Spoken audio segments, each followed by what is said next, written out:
ክርስቲያኖች ፍሬያማ እንድንሆን ተጠርተናል። ደግሞም ፍሬያማ ነን። ጥቂት ነገር ዘርተን ብዙ ማጨድ እንደምንችል መጽሐፍ ቅዱስ ይናገራል። የፍሬያማነት ሕይወት መዝሙረ ዳዊት ምዕራፍ 1 ከቁጥር 1 ጀምረን ሁላችንም መጽሐፍ ቅዱሳችንን እንገልጣለን። እንዲህ ይላል፣ ምስጉን ነው በክፉዎች ምክር ያልሄደ፣ በኃጢአተኞች መንገድ ያልቆመ፣ በዋዘኞችም ወንበር ያልተቀመጠ፣ ነገር ግን በእግዚአብሔር ሕግ ደስ ይለዋል፣ ሕጉንም በቀንና በሌሊት ያስባል። እርሱም በውሃ ፈሳሾች ዳር እንደተተከለች ፍሬዋን በየጊዜዋ እንደምትሰጥ ቅጠሏም እንደማይረግፍ ዛፍ ይሆናል። የሚሰራውም ሁሉ ይከናወንለታል። ክፉዎች ግን እንዲህ አይደሉም፣ ንፋስ ጠርጎ እንደሚወስደው ትቢያ ናቸው። ስለዚህ ክፉዎች በፍርድ ኃጢአተኞችም በጻድቃን ማኅበር አይቆሙም። እግዚአብሔር የጻድቃንን መንገድ ያውቃልና የክፉዎች መንገድ ግን ትጠፋለች። ፍሬያማ የምንሆንበትን መንገድ በዚህ በአጭር ክፍል ውስጥ የእግዚአብሔር ቃል ይነግረናል። ብዙዎች ፍሬያማነት የሚመስላቸው በሚታይ ነገር ነው፣ አይደለም። ስለ መንፈሳዊ ፍሬያማነት ስናወራ በመንፈሱ ፍሬያማ የሆነ ሰው ወይንም ከእግዚአብሔር ጋር ባለው ሕይወት ፍሬን የሚያፈራ የሚያድግ በክርስትናው የሚያድግ ሰው አለማፍራት አይችልም። ስለዚህ በስጋው ሕይወትም የሚገለጥ ፍሬ ይኖረዋል ማለት ነው። በዚህ ክፍል የሚያወራው ስለ ምስጉን ሰው ወይንም የተባረከ የተመሰገነ ትክክል የተባለ ሰው የተመሰገነ በሰፈር የተመሰገነ በአካባቢው የተመሰገነ እግዚአብሔርም ጥሩ ነው ያለው ሰው የሚኖረውን የህይወት ስታይል ነው የሚነግረን። በዚህ ክፍል ላይ የምስጉን ሰው ህይወት ፍሬያማ እንደሆነ ይነግረናል። ምስጉን ሰው ፍሬያማ እንደሆነ ይነግረናል። ለምን? ምስጉን ነው በክፉዎች ምክር ያልሄደ፣ በኃጢአተኞች መንገድ ያልቆመ፣ በዋዘኞች ወንበር ያልተቀመጠ። ይሄ ሰው ምንድን ነው? ምስጉን ነው። ይሄንን ያላደረገ በክፉዎች ምክር አይሄድም፣ በዋዘኞች ወንበር አይቀመጥም፣ ደግሞም በኃጢአተኞች መንገድ አይቆምም። ኃጢአተኞች በሚያልፉበት ከኃጢአተኞች ጋር ብረት የለውም፣ ክፋት በልቡ የለም፣ ደግሞም ዋዛ ፈዛዛ አያቅም። ስለዚህ ይህ ሰው ምስጉን ነው። እማያደርገው አለ፣ ደግሞ የሚያደርገው አለ። ምንድን ነው የሚያደርገው? ሕጉን በቀንና በሌሊት ያስባል። ክብር ለእግዚአብሔር ይሁን። ሃሌሉያ።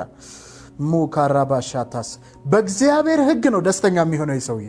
በዋዘኞች ጋር ባለው ህብረት አይደለም፣ ከክፉዎች ጋር ህብረት ስላደረገ አይደለም፣ ከኃጢአተኞች ጋር ደስታው ያለው በእግዚአብሔር ቃል በእግዚአብሔር ሕግ ውስጥ ነው። የዚህ የምስጉን ሰው ደስታ ያለው በቃል ውስጥ ነው። ስለዚህ ይህ ሰው ምስጉን ነው፣ ደግሞ ምንድን ነው? ፍሬያማ ነው። እርሱም ይህ ምስጉን የሆነ ሰው እርሱም በውሃ ፈሳሾች ዳር እንደተተከለች። ማይ ጉድነስ! በውሃ ፈሳሽ ዳር የተተከለ በወንዝ ዳር ያለ ተክል በጣም የሚገርመኝ ነገር አለ። ፍሬያማ ነው ኦልዌይስ። አያችሁ፣ አንዳንድ ሰብሎች ክረምትን ይጠብቃሉ፣ ወይንም ደግሞ በጋን ይጠብቃሉ፣ ወይ ዝናብ ይጠብቃሉ፣ ወይ ደግሞ ተመጣጣኝ አየር ይጠብቃሉ፣ ወይ ቆላ ወይ ወይና ደጋ። ኖ፣ ይሄ ግን በውሃ ፈሳሾች ዳር ነው የተተከለው። ማይ ጉድነስ! ይቺ ተክል ግን በውሃ ፈሳሾች ዳር ተተክላለች። ሃሌሉያ። ስለዚህ ምን ይላል? ቅጠሏ አይረግፍም። ማቻላባታና ማድራካሻታፋሳባሳ ቅጠሉ አይረግፍም። የዚህ የምስጉን ሰው ህይወት ልክ እንደዛች በውሃ ዳር እንደተተከለች ተክል ነው። ለምን? ሁል ጊዜ ከእግዚአብሔር ጋር ህብረት አለው፣ ከመንፈስ ቅዱስ ጋር ይነካካል። ስለዚህ ምን አይልም? አይደርቅም። ማይ ጉድነስ! የሚገርም ነው። ከእግዚአብሔር ጋር ስለተጣበቀ ከእግዚአብሔር መንፈስ ጋር የተጣበቀ ህይወት ስላለው ከእግዚአብሔር ሕግ ጋር ወይንም ከቃሉ ጋር ህብረት ስለሚያደርግ ማላታና ማንሺ ካላቱርባዲያናሱ ኮቶቮዲያ ባሳ ቅጠሏ እንደማይረግፍ ዛፍ ይሆናል። የሚገርም ነው። ልምላሜ ነው ህይወቱ ላይ ያለው፣ ልምላሜ ነው። እሳት ብታስጠጉበት እንኳን ይለመልማል እንጂ አይጠፋም። ልታጠፉት አትችሉ። ምክንያቱም ከእግዚአብሔር ጋር ተጣብቋል። ሃሌሉያ። ምስጉን ነው እሱ። በክፉዎች ምክር አይሄድም፣ በኃጢአተኞች መንገድ አይቆምም፣ በዋዘኞች ወንበር አይቀመጥም። ስለዚህ ይህ ሰው በእግዚአብሔር ሕግ ደስ ይለዋል፣ ሕጉንም ያሰላስለዋል፣ ሕጉንም ያስበዋል። ከሕጉ ጋር ህብረት አለው፣ ከቃሉ ጋር ህብረት አለው፣ ከእግዚአብሔር ጋር የተጣበቀ ሰው ነው። ከዚህ የተነሳ ፍሬያማ ነው። ከዚህ የተነሳ ደግሞ ይከናወንለታል። ከዚህ የተነሳ ቅጠሏ እንደማይረግፍ ዛፍ ሁል ጊዜ በልምላሜ ይቀጥላል። ሃሌሉያ። የሚገርም ነው። የሚሰራው ሁሉ ይከናወንለታል። ለምንድን ነው የሚሰራው ሁሉ የሚከናወንለት? ይህ ሰው ሕጉን ነው የሚያስበውና ሕጉን ነው የሚያሰላስለውና እንደ እግዚአብሔር ቃል ነው የሚኖረውና በእግዚአብሔር ፍቃድ ስለሚጓዝ የእግዚአብሔር ፍቃድ በእርሱ ላይ ስላየለ የእግዚአብሔር ፍቃድ እርሱን ስለሚገዛው የእግዚአብሔር የገዢነት ኃይል በእርሱ ላይ ስላለ እንደ እግዚአብሔር ፍቃድ የሄዱ ሰዎች ደግሞ አይወድቁም። ጌታ ኢየሱስ ክርስቶስ ዮሐንስ ወንጌል ላይ እንደዚህ ብሎ ተናገረ። እናንተ በእኔ ብትኖሩ ቃሎቼ በእናንተ ቢሆኑ የምትለምኑትን ሁሉ አደርገዋለሁ። ለምን? እኛ የምንፈልገው አይደለማ። በዚህ ሰዓት እኮ የእግዚአብሔር ቃል እንደሚለን ነው የምንጠይቀው። የእግዚአብሔር ቃል እንደሚለው ጠይቆ ደግሞ ሉዝ የሚያደርግ ሰው የለም። እናንተ በእኔ ቃሌ ደግሞ በእናንተ ቢኖር የምትለምኑትን። ስለዚህ ሪኳየርመንት አለው ማለት ነው። የምንለምነውን ለመቀበል እንደ እግዚአብሔር ፈቃድ መለመን። ክብር ለእግዚአብሔር ይሁን። ቃሉ በእኛ ውስጥ፣ እኛ ደግሞ በሱ ውስጥ፣ እኛ በቃል ውስጥ፣ እርሱ በእኛ ውስጥ። ማይ ጉድነስ! ክብር ለእግዚአብሔር ይሁን። ሃሌሉያ! እግዚአብሔር መልካም አምላክ ነው። ክፉዎች ግን እንደዚህ አይደሉም። እንደ ምስጉኑ ሰው አይደሉም። ክፉዎች ንፋስ ጠርጎ እንደሚወስደው ትቢያ ናቸው። የደረቁ አይደሉም። ወይ ሲዝናል ኖ ንፋስ ጠርጎ እንደሚወስደው ትቢያ ናቸው። የሚገርም ነው። እግዚአብሔር የጻድቃንን መንገድ ያውቃል፣ የክፉዎች ምክር ግን ትጠፋለች። ስለዚህ ውሃ የሚያገኝ አፈር ስር ያልተተከለ ንጹህ አየርና በቂ ብርሃን የማያገኝ ተክል ፍሬ አያፈራም። ማንኛውም ይሄ ገበሬ ብቻ ሳይሆን አንድ ሕፃን ልጅ ብትጠይቁ የሚነግራችሁ ነገር ነው። በውሃ በአፈርና በአየር ያላደገ ተክል ፍሬ ሊያፈራ አይችልም። ነገር ግን ውሃ ያስፈልገዋል። አንድ ተክል ፍሬ ለማፍራት ውሃ ያስፈልገዋል፣ አየር ያስፈልገዋል፣ አፈር ያስፈልገዋል። ስለዚህ ይሄ ደግሞ የእግዚአብሔር ቃልና የእግዚአብሔር መንፈስ በሕይወታችን በሙላት በገባ ጊዜ፣ ከእግዚአብሔር ጋር ህብረት ባደረግን ጊዜ፣ ከጌታ ጋር በተነካካን ጊዜ፣ ህልውናው በእኛ ላይ በሆነ ጊዜ፣ መገኘቱ እሳቱ ከእኛ ጋር በሆነ ጊዜ፣ ሃሌሉያ፣ በፊቱ የተደፋን፣ ሃሌሉያ፣ ሁል ጊዜ ጸጋውን በፈለግን በተሞላን ጊዜ፣ በእውነትና በጽድቅ በተመላለስንበት ጊዜ፣ በዛ ሰዓት በፍሬያማነት እንገለጣለን። ፍሬያማ ለመሆን ከመርዛማ አየር መራቅ ያስፈልጋል። አያችሁ፣ መርዛማ አየር አለ፣ አየርን የሚበክል ልክ አሁን ጤናማ ሰዎች የነበርነውን ሰዎች እየበከለ እንዳለው ቫይረስ በመንፈሳዊ ህይወታችንም መርዛማ አየር አለ። ስለዚህ ከመርዛማ አየር፣ ከአትችልም፣ ከተስፋ መቁረጥ፣ ከእግዚአብሔር ጋር ቃል ኮንትራዲክት ከሚያደርግ ወይም ከሚጋጭ ነገር ጋር ህብረት ማድረግ አያስፈልገን። በኃጢአተኞች መንገድ መቆም አያስፈልገንም።